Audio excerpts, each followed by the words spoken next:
কি ব্যাপার? কি মুখ দিয়ে লোল পড়ছে কেন? তো কি হয়েছে? কি আছে আমার হাতে? হ্যাঁ, এই একটা আমের আটি। হ্যাঁ, এইটাকে লক্ষ্য করেই যাচ্ছে, দেখো। এইটাকেও খাবে, এটাকেও ছাড়বি না? হ্যাঁ, এই আমের আটিটাকেও তুই ছাড়বি না? হ্যাঁ, আরে আমার বিছানা ভিজে যাচ্ছে লোলে। কি হলো? হ্যাঁ, বড় বড় চোখ করে তাকিয়ে আছে। সত্যি, এটা আমি আমি খাবো, দেবো না। নাকুটার মধ্যে কি আছে?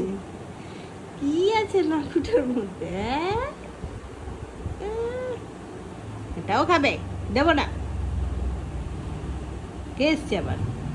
আমাদের বাড়িতে কেউ আসেনি।